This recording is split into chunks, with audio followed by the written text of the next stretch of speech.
তুমি এখনো নামাজ পড়ো না, এখনো তুমি মসজিদে ঢুকতে পারো নাই।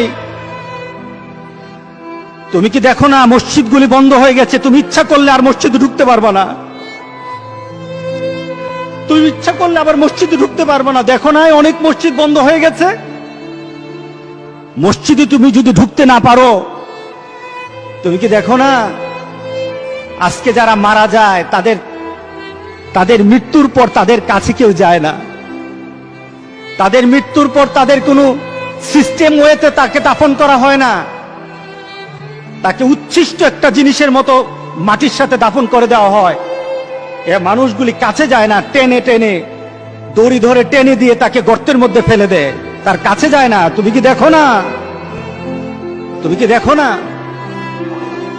আমার মাবুদ আমাদের প্রতি রাগ করে আছে? আমাদের মাবুদ আমাদের প্রতি রাগ করে আছে। আমাদের মাবুদকে আমাদেরকে সন্তুষ্ট করতে হবে, সন্তুষ্ট করতে হবে। যিনি গজব দিয়েছেন উনি আমাদেরকে বাঁচাবেন। আমরা আমাদের মাবুদকে রাজি করতে হবে। আমরা তওবার মাধ্যমে আল্লাহকে রাজি করতে আর চেষ্টা হব। গোটা পৃথিবীর মুসলমান, আর সময় নাই, আর সময় নাই।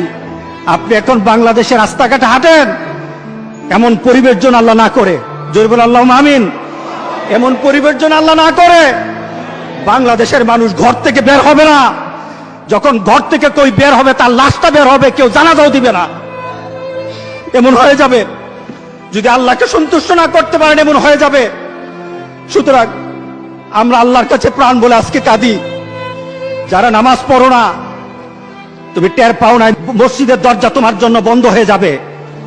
তুমি মনে রেখে দিও, মসজিদের সাথে তোমার সম্পর্ক তোমার হয় নাই, তুমি জান্নাতের দরজাও তুমি খুলতে পারবা না। তুমি এখনো বেনামাজি, এখনো সকালবেলা তুমি ঘুমাও, এখনো তুমি আল্লাহকে ভুলে আছো, এখনো তোমার কাছে তওবার কথা তোমার চিন্তাতে আসে নাই। তুমি অনেক কিছু হতে পারো, তুমি মুসলমানের কাতারে থাকবা না।